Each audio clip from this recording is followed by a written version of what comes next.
Hello, I'm Detmar and this is Hemant, and together we'll be presenting today our work on employing distributional semantics to organize task-focused vocabulary learning. All right, so let me start out with the motivation. The basic understanding about vocabulary learning is that lexical knowledge is a key part of foreign language competence, and there indeed are many tools that support vocabulary practice. For example, nowadays using digital flashcards, where a lot of work has gone into optimizing the learning intervals using the so-called spacing effect. But in this type of work, the items to be learned are treated independently. They're isolated for meaning correspondences. Typically in schools, what you have in addition is that you've got a textbook. You've got textbook material that is designed to introduce words by frequency, so more frequent words are introduced first. And also sometimes the authors have taken made an effort to organize lexical materials into word fields so that you also have lexical semantic relations. When in the book, there is context, but later on in vocabulary learning, there's actually separate decontextualized learning, sometimes with example sentences, but typically there's just list of vocabulary items and their translations. So we were curious whether we couldn't put vocabulary learning more in the context of what you learn vocabulary for, that we introduce a task. I want to read a book. And then we ask ourselves, what do you need to understand this text, to understand this book that the learner, the student, him or herself is actually interested in learning? We do know already that about 98% of the words in the text must be known. Other words, otherwise you would not be able to capture, to understand the meaning. But little has really been done to support this type of process. And that's where we wanted to start. With the task, what do you want to read? And go beyond the special editions of texts that support language learners for specially edited with little subtitles, for example, with little annotations. We wanted to allow the learner to choose their own text. So the idea is, how can we then support learners in reading any text that they are interested in? And the goal then is to systematically introduce learners to the lexical material that they need.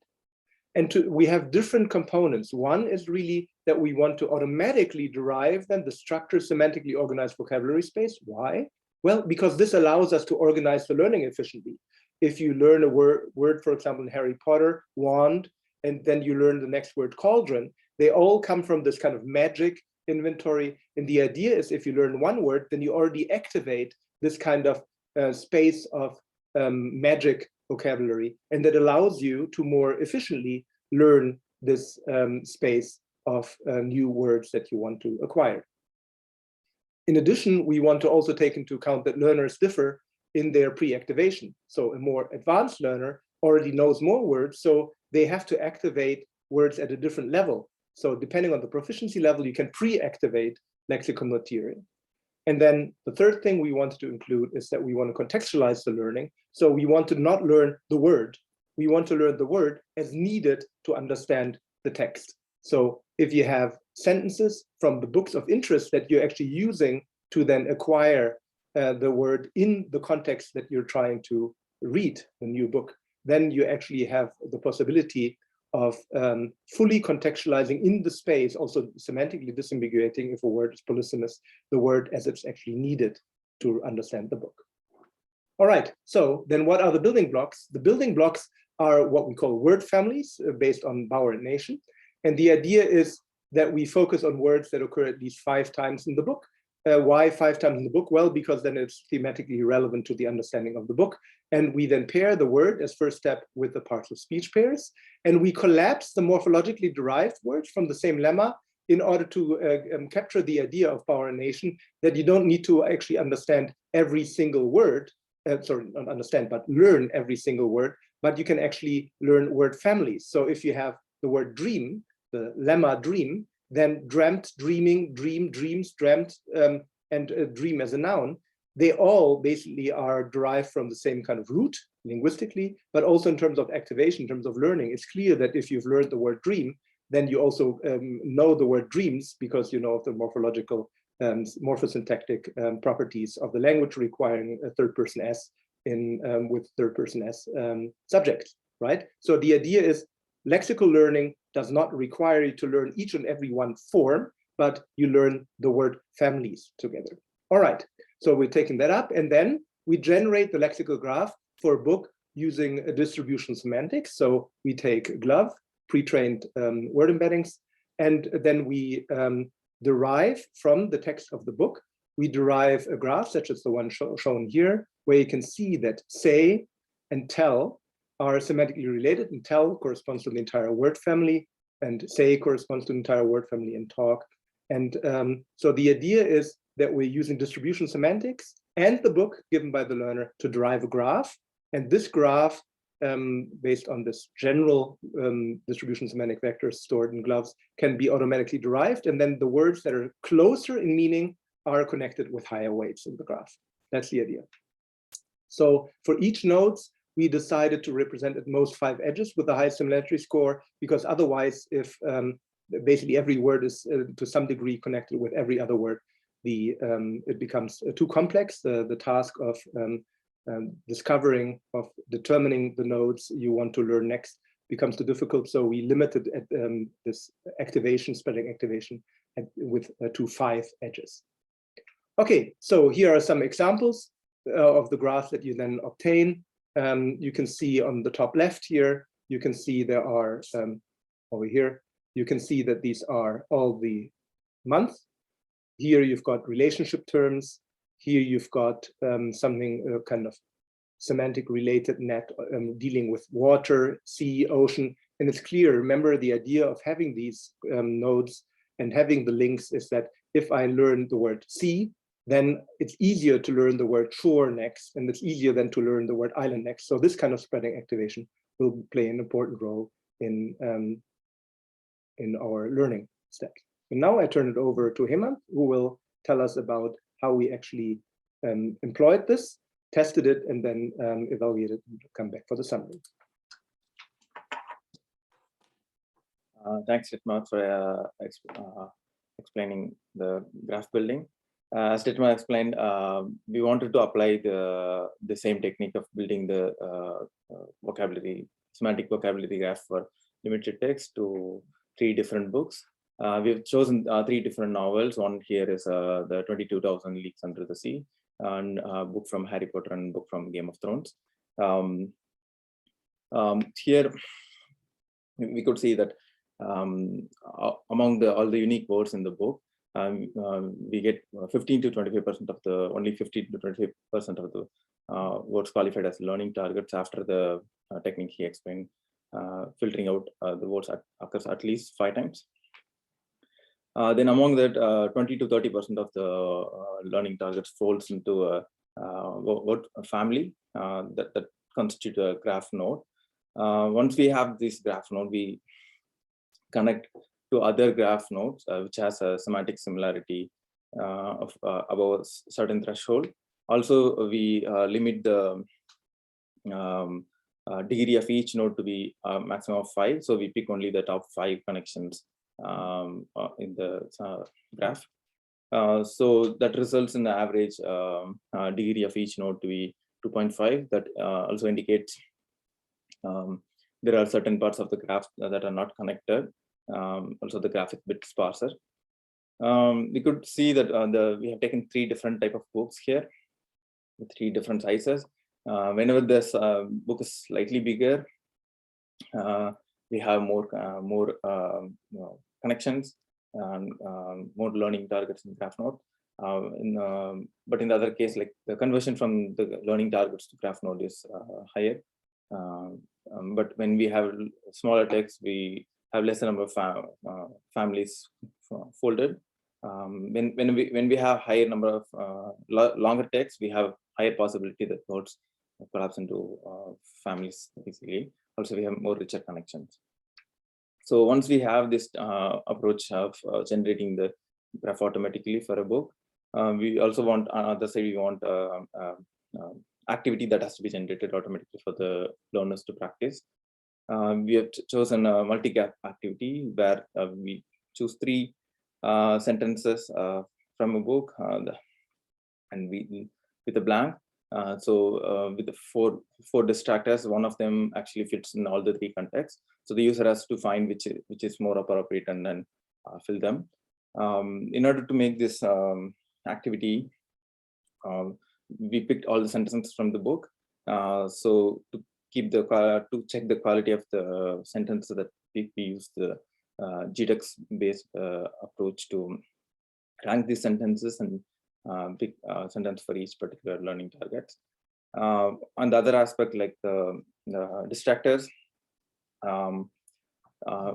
basically the distractor decides the complexity of the task. If the distractors are random, then it's very easy for the learner to pick a particular answer and finish the task.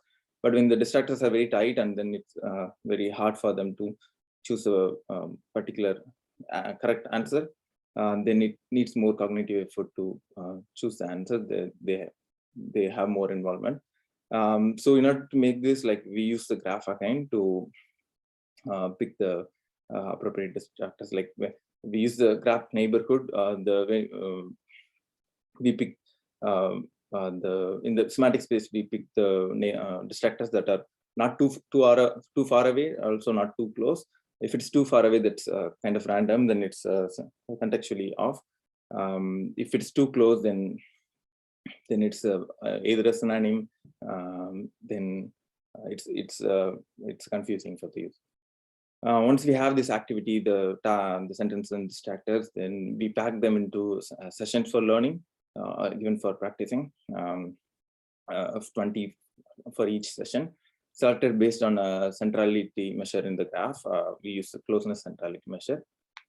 So now we have both the graph generated and the distractor, then we need a learner model. So again, we use a graph. The exact overlay of the graph is used as the learner model free. In this image, you could see the nodes that are bigger actually indicates the nodes that are being currently active for the learning session. And the other nodes are the neighborhood of these nodes. The color here indicates the mastery level from red to green. Initially, all the nodes will be in gray, indicating the 0.5 shade, like neutral. Whenever they make a correct response to each activity, then it moves towards green, vice versa for the red. In this case, for example, when the user responds correctly for the learning activity corresponding to the node no, also have an impact on all the neighboring nodes. The activation actually spreads based on edge weight that is proportionally based on the edge weights of the similarity scores. For example, here, even though the word think is being connected to the family see and believe, it is still being negatively scored because it has higher weightage from belief than see. So once we have this setup, we wanted to evaluate a particular aspect of this system, how fast, how quick the structural learning can help the user to cover the entire vocabulary space compared to a traditional approach of using flashcards to learn one, considering each word is independent of each other and learning one after the other. So here we have taken two approaches. One is the cold start with varying learner accuracy starting from 60 to 100. We simulated each behavior of each learner, and then a warm start with learner proficiency, assuming 4 different proficiency levels, with using subtlex as a frequency reference for to activate the initial state of the graph for each proficiency levels. This is the result for the first scenario with the cold start, where we have different user behavior like learning accuracy, and the number of session indicates the session we indicated earlier for learning 20 learning targets per each session. Here ours indicates our approach, session number of session taken for each simulation for our approach and the baseline approach for all the 3 books.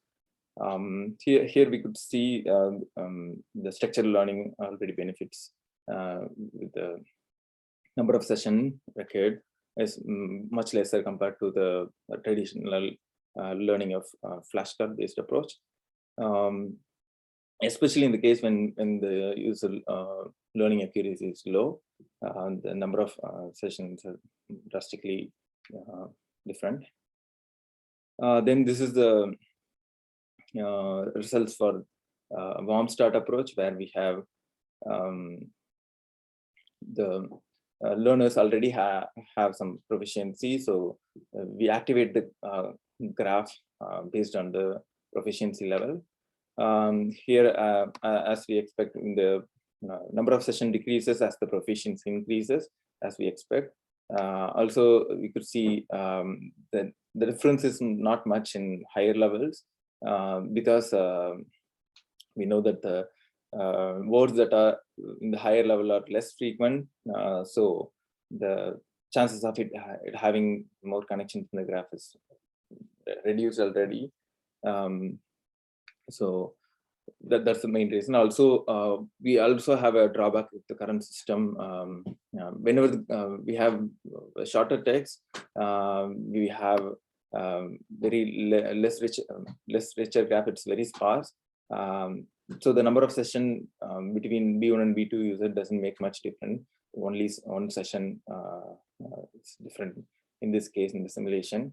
But when we have more richer text, it possibly results in much bigger difference. We also have another idea to address this issue of limited text.